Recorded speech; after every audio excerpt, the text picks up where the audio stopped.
This is actually the research across two project data collection, both with the topic on co-designing technology capacity with vulnerable island communities. Before I go into the research, I would like to respectfully acknowledge the Wurundjeri people of the Kulin Nation, who are the traditional owners of the land on which Swinburne's Australian campuses are located in Melbourne's east and outer east, and pay my respect to their elders past and present. The larger part of that research was called the Regional Futures Collaborative Project, which is still also going on. My partner in this research, Anne Livingstone from Global Community Resourcing, had planned to come here. She could unfortunately not attend. There's a whole range of collaborative partners besides Global Community Resourcing and Swinburne University in this research, among Regional Development Australia, the Logan and Redlands Community Care Smart Assistive Technology Collaborative, and a whole range of community advocacy and community organizations. Just to show where this research took place. So if you would go in Google Maps a bit higher up in this map, you would hit Brisbane. So these are the islands on the coast before Brisbane. And you also see that the weather can be not always nice. We think of it being very nice up in Queensland. But it can change really, really rapidly, and in particular, the islands are quite vulnerable. And also, you can only reach the islands per boat or ferry, or how the locals say, via the barge.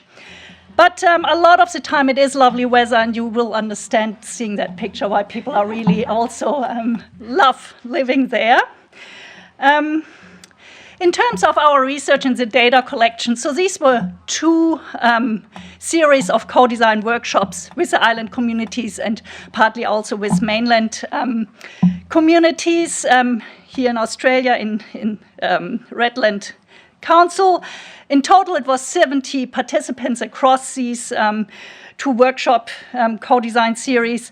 We received ethics approval from the Swinburne Human Research Ethics Committee, and each workshop was about 2 hours and took place in community hubs. We recorded the data, transcribed them, and used content analysis. Coming to the first co-design workshop series, that was really about to understand how to better include and protect vulnerable members of these island communities through technologies, and how the adoption of that technology can support them in emergency situations. These workshops were run. It was still during COVID, which was a bit of a risk because, as you would know, in Victoria, we really had to consider when we would leave the state in order to potentially not coming back. I was actually hoping maybe I might not be able to come back, but I had a time window where I could go out and come back easily. So this first co-design workshop series was very much focusing on the impact of emergency on individuals and how technologies could support them and what the barriers were. If you look at our kind of summary scenarios, the barriers really were a lot of technologies are cost intensive. When we look at the emergency of heat waves, a lot of people couldn't afford air conditioning or the electricity for air conditioning. Then there was also a huge problem with isolation, that some people wouldn't also receive information on heat waves, despite councils and the internet trying to provide that information. So there is sometimes this disconnect of, yeah, there will be a heat wave coming and still people are not prepared, or they hear a heat wave is coming and they still don't drink enough water or have water available or drink the wrong things. There is a general awareness, yeah, we should look for isolated people and watch out for them in a heat wave. But then again, if this is not set up as a structure, then it's a bit like, should I really go? Should I look how he or she is going? So there was a bit of hesitance as well. Then another huge problem that made individuals vulnerable was a disconnect through a lack of communication, information dissemination, and accessibility. If we look at these islands and the ferry terminals, then often it goes pretty steep down, or it's not that easy to reach, or there's very limited parking. That means if the accessibility parking is occupied by other people, then it's really, really a problem for people with mobility issues.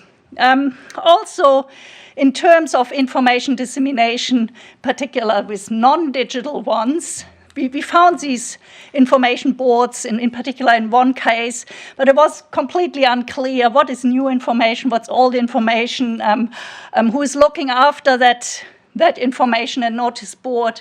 And it was not really clear what the processes around that was. Similar, it was around community centers and community hubs.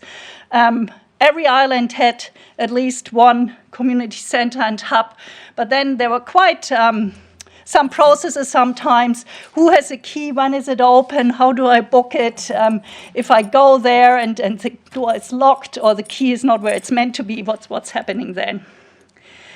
But what we found out, and that really was what expanded our project, was that there was a broader disconnect of that whole system. And when we look at the island, and there is a weather change, and it come very, very quickly, it hits the island usually first because it comes from the sea. And then sometimes at the mainland, they're still not reacting on it. And at least back then, a few years ago, there was not a lot of warning. People who are on the islands who might not live there, who might be there for a visit, have recently moved, or were there on holiday, they were often really oblivious about weather changes. Once an emergency, a storm hit, often there are not sufficient resources for emergencies. Access roads, who often are the only access roads, if one tree falls down, become inaccessible. And if medical personnel is attending one emergency, they can't go to a second one, and there might be only one person available. So there was really a broader disconnect. When there was an emergency, then there was a lot of barriers and hotspots where things could go very, very difficult and wrong, and made individuals very vulnerable. So this brought us then to the second workshop series. And again, we went through the same 3 island communities, but we were looking also more broadly, and we wanted to include service providers, particular from health and aged care in these conversations, and also government, to look at the broader system here. And the other thing was, because the workshops were just a few months ago, since then Cyclone Alfred had hit these communities, which had a massive influence on the workshops and how the people talked to us and what they had to tell to us. So if you look at the picture here, this was in a community center with service providers. On the other picture was typical community center, again here from another perspective, and another community center. So there was quite a bit of interest in the communities attending these workshops. When we look at the results, the providers, they were really kept on saying, we really need to share resources across services. And we cannot have all our own vehicles or technologies or things. We really need to think a bit better in how can we share resources between providers, but also information if that's possible. The communities, they really were keen to understand how technology could help them to build a community and how to build more resilience, because they just had experienced how vulnerable they were. While we set out to, again, look particular after vulnerable community members, we got very clear feedback that they all felt incredibly vulnerable after their recent experience. So just to set that a bit into context, because they had planned quite a while. There was for weeks a warning Alfred would come, and they had planned to come together in the emergency shelters. But just before the cyclone hit, they got notice that emergency shelters wouldn't be open and available for them. So not only some of them were in the situation that they felt really unsafe in their own homes because they had planned to go somewhere else, the whole community who had planned to gather, or at least in large parts, were completely distributed during the event. So looking a bit across these two workshops and the findings, there are three main clusters or categories. What we found are the broader goals of these island communities, and I go through them one by one. So one was really, they saw very much the need, more than even before, to be connected to each other and know who is vulnerable and how they can reach each other. There was a large awareness that just being kind to each other, that a little kindness can go a long, long way in these situations as well. They were very clear they needed two-directional communication structures and networks. And that didn't necessarily mean that the two directions were with the same technology or device, but somehow everyone needed to be able to communicate with each other. They needed a central hub and a single forum where they could get key information. And they also needed a way to communicate to each other with non-digital means, being aware that not everyone might have access to digital technology. So the message and the broad aim from the first cluster was that they needed a well-connected community, because that creates safety. If people are well-connected, then they can prevent negative consequences in a range of events and situations, may that through a major event or individual emergency. Then also, they saw it as important to linking homes with technology. That means the technology needs to be established and work and ongoingly, even when there is no, before the emergency situation. And otherwise, there could be barriers that then the device can't be found, or they don't have experience, or it's not charged. Here we are also looking now in AI and smart home technologies, because some of them are quite affordable and easy to use. So the second message really is the more community members are used to technologies, the more they will be able to use it in an emergency. And the last one really is training and choice and collaboration in the community when setting up technologies.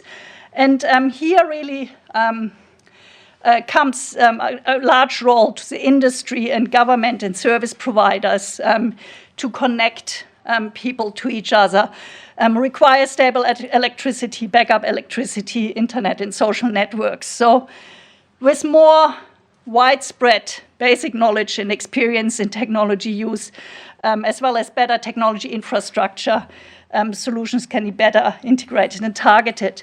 So we really have to look into the whole socio-technical system. And here, and that's my last slide now, I think from here on, and as you have seen, we have run co-design workshops, and we are still quite newbies when it comes to citizen science.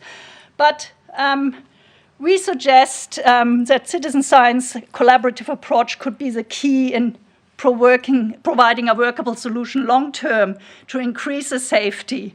So it would be less to create scientific knowledge, but having a framework to connect community members to a workable digital infrastructure, to share and receive timely information, but also to provide data pattern to governments to address citizen needs in regional and remote areas. So here I would really like to get your feedback and advice. Thank you. Thank you, Sonja. Thank you very much. Thank you.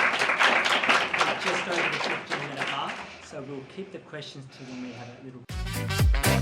Down on all fronts with the city.